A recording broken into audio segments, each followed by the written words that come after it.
Good morning, students. The topic for the day is The Ailing Planet, the Green Movement's Role by Nani Palkhivala. Now, the following article was written by Nani Palkhivala and published in the Indian Express on 24th November 1994. The issues that he raised regarding the declining and impoverished health of the earth continues to have relevance.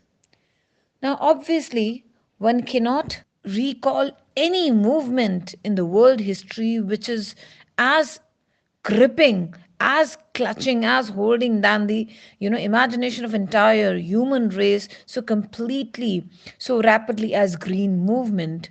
And this movement basically stresses the importance for people to follow environmental friendly practice, and it basically started 25 years back. Now, in 1972, New Zealand, in the worldwide national wide Green Party, founded, since then, movement has not looked back. Now, our hopes are definitely shifted. Now, from mechanistic view, we have shifted to holistic view, which means a view for the preservation of the environment. It also refers to the understanding of the importance of Earth's resources for the use of future generation.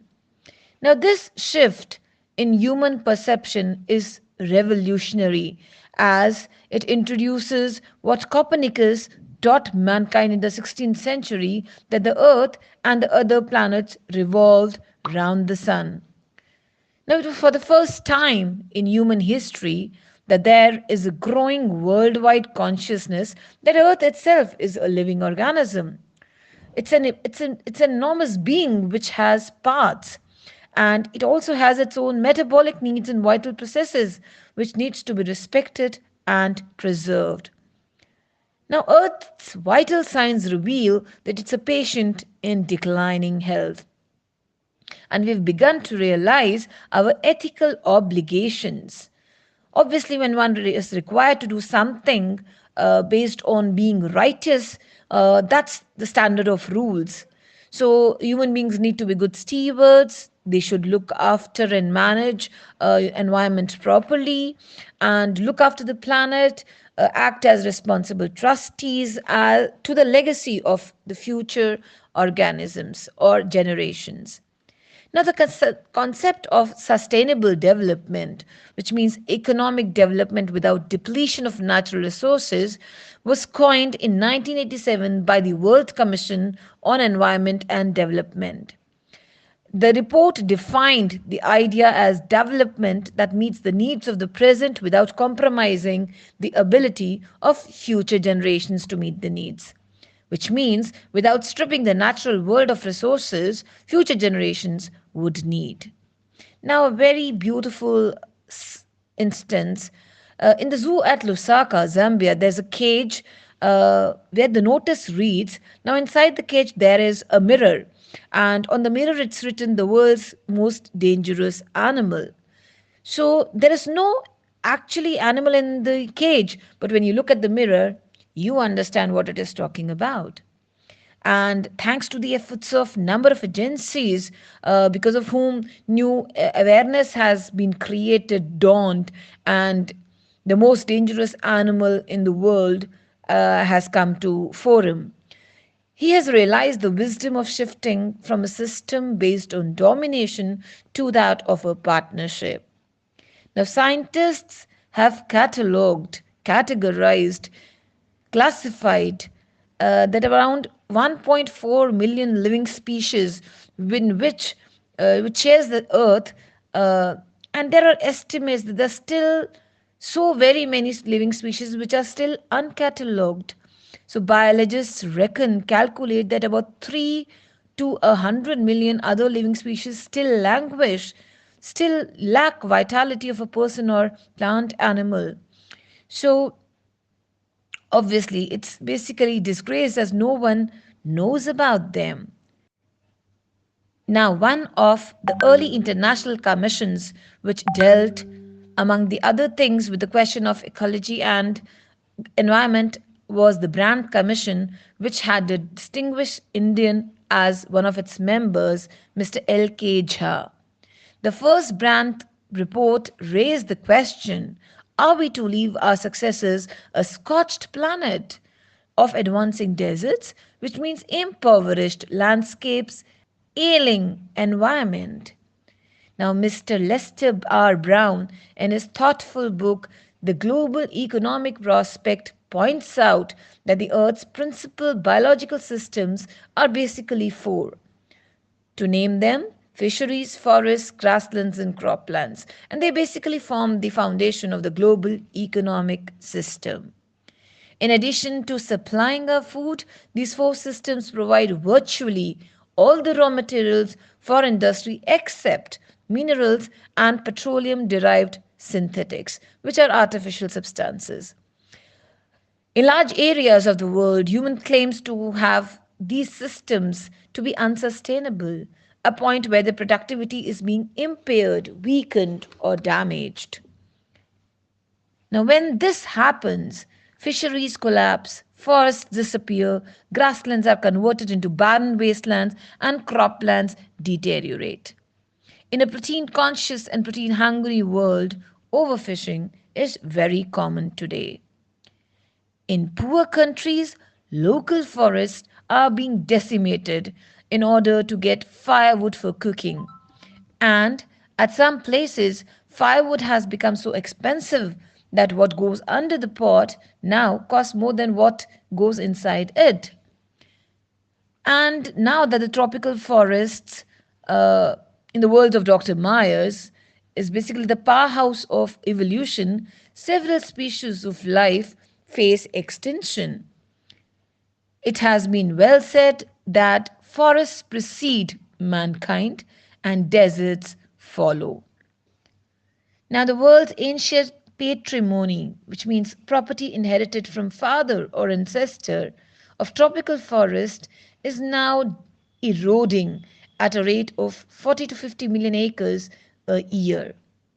And the growing use of dung for burning deprives the soil of an important natural fertilizer. The World Bank estimates a five-fold increase in the rate of forest planting is needed to cope up with the expected demand of firewood in the year 2000. Now, James Speth, the president of World Resources Institute, said, we were saying that we are losing the forest at an acre a second, but it is much closer to an acre and a half to a second. Also, the Article 48A of the Constitution of India provides that the state shall endeavour to protect and improve the environment to safeguard the forests and wildlife of the country. But what causes endless anguish is the fact that the laws are never respected or enforced in our country, India. For instance, the Constitution says that casteism, which means discrimination on the basis of caste, should not be there. But untouchability, bonded labor, they are all abolished, but we still see them flourishing in our country. So, a recent report of the Parliament Estimate Committee has highlighted that near catastrophic depletion of India's forest over the last 4 decades. And it's definitely a reliable data. And we are actually losing forest at the rate of 3.7 million acres a year. The actual loss of forest is estimated to about 8 times the rate indicated by government statistics. Now, a 3-year-old study using satellite and aerial photography conducted by UN warns that environment has deteriorated so badly that it is going to be termed critical in many of the 88 countries investigated. Now, there is no doubt the growth of world population is one of the strongest factors disfiguring, deforming the future of human society. It took mankind more than 1 million years to reach the first billion. Now, that was the world population around 1800. By the year 1900, a second billion was added, and in the 20th century, it has now become 3.7 billion. So the present world population is estimated to be 5.7 billion. Every 4 days, the world population increases by a million. Now, because of all these things, fertility falls as income rise, education spreads, and health improves. Thus, development is best contraceptive. But development itself may not be possible if present increase in numbers continue. The richer they get, the poor beget, and them to remain poor. More children does not mean more workers, more hands to work with. It definitely merely means more people without work. It is not suggested that human beings be treated like cattle and compulsorily sterilized, but there is no alternative to voluntary family planning without introducing an element of force. The choice is really between the control of population and poverty. The population of India is estimated to be 920 million today, more than the entire populations of Africa and South America put together.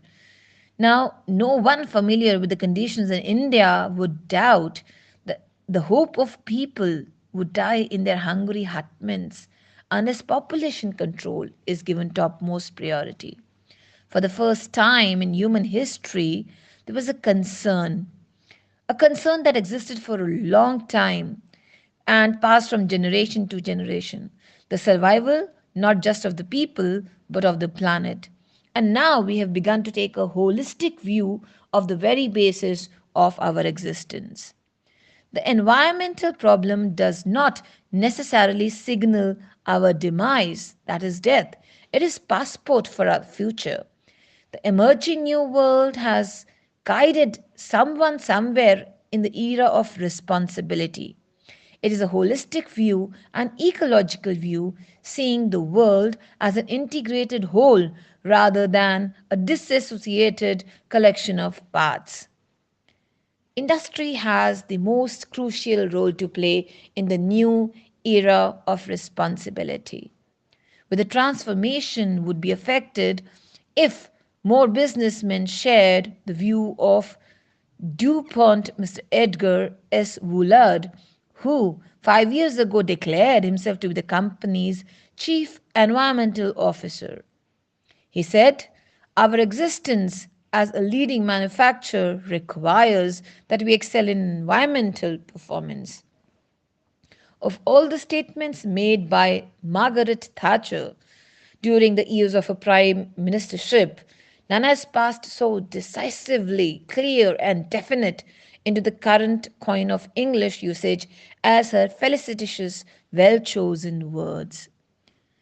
She said, "No generation has a freehold, which means permanent tenure of land or property on this earth." According to her, all of us have a life tenancy, which means possession of the land with a full repairing lease.